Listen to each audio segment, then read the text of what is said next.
Welcome to today's Explainer. We've got a massive amount of ground to cover today because it has been an absolutely monumental week in AI news. We're looking at an industry that's rapidly maturing in real time. I'm talking massive operational profits, the incredible rise of autonomous agents, but also some truly existential market threats looming in the background. The pace of change right now, it's breathtaking. So let's just jump right in. Real quick, here is our roadmap for today. We'll start with the AI IPO gold rush, then move into powering the future with some crazy hardware updates. After that, welcome to Agentic AI, a look at the post-Sora video landscape, and we'll wrap up with the cheap AI threat. All right, let's kick things off with Section 1, the AI IPO gold rush, and these wild trillion-dollar valuations. Okay, to really wrap your head around the sheer scale of the money moving right now, you just have to look at Anthropic. Get this. They're projecting a jaw-dropping $10.9 billion in Q2 revenue. That's up 130% from Q1. But here is the actual headline. Alongside that massive revenue, they are projecting their first ever quarterly operational profit of about $559 million. Remember, this is an industry universally assumed to be just a giant cash bonfire, right? This fundamentally changes that whole narrative. They're proving that high-margin enterprise API revenue can actually offset those massive compute costs. And honestly, that kind of revenue projection is exactly why we're seeing this historic alignment of tech IPOs. Over a super tight 6-month window, we've got 3 massive companies gearing up to test the public market. We've got SpaceX targeting June with a literally record-shattering $1.75 trillion valuation. Then, OpenAI is prepping a confidential filing for a September listing at a modest $852 billion. And then Anthropic is eyeing October. This sequence is absolutely crucial. Whoever goes first here sets the market valuation benchmark for everyone else that follows. But, meteoric revenue growth brings its own massive headaches. Anthropic's CEO, Dario Amodei, was actually super candid about this, admitting that enterprise demand is almost, quote, too hard to handle. It's definitely not a lack of customers. It's a desperate industry-wide scramble to find enough raw computing power to actually serve them. So, how do you sustain that unprecedented growth? Well, Anthropic just signed a staggering $45 billion compute contract with, drumroll please, SpaceX. This was actually revealed in SpaceX's own IPO filing. Anthropic is paying $1.25 billion every single month through May 2029 just for infrastructure. That's insane. This secures their access to the Memphis Colossus data centers and, crucially, scales up their capacity on NVIDIA's new GB200 Blackwell Ultra chips. Which perfectly segues into Section 2, powering the future, hardware, and breaking that compute ceiling.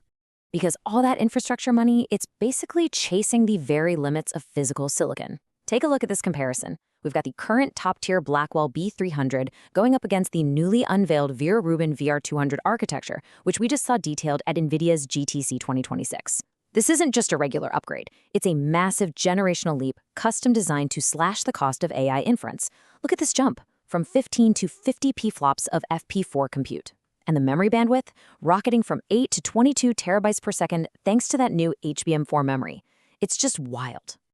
So how on earth do you navigate this confusing hardware landscape today?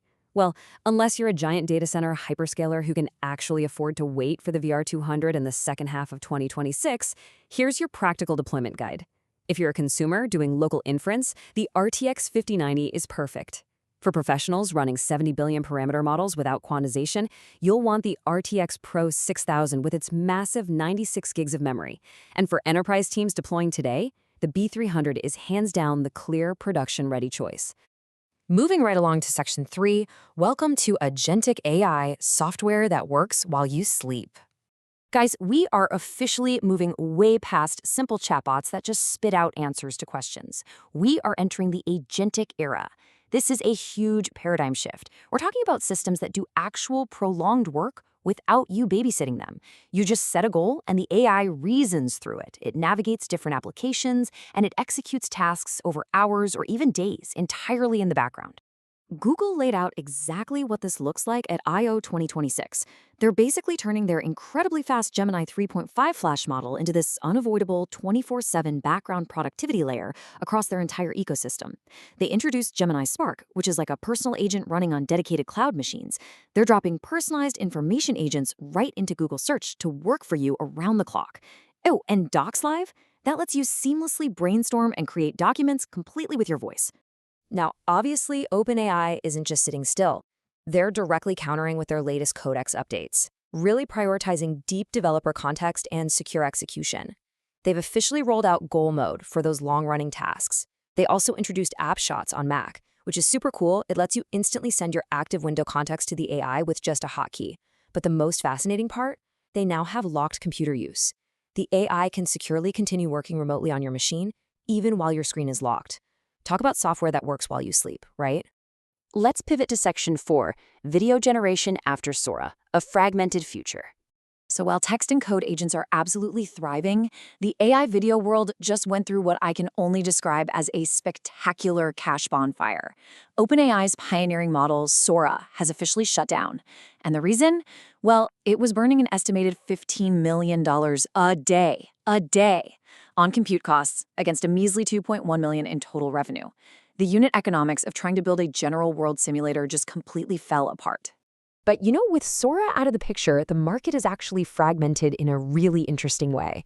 It honestly gives you much better specialized tools depending on what you're trying to make. If you want a direct Sora replacement, think high realism and built-in native audio, Google Veo 3.0 is absolutely your best bet.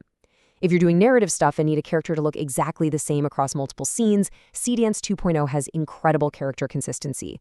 Need longer 15-second multi-shot clips on a budget? Try Kling AI 3.0. And if you're a filmmaker who really demands granular camera and emotional control, Runway Gen-4.5 is the clear industry leader right now. And that brings us to our final topic, Section 5, the cheap AI threat, a race to the bottom.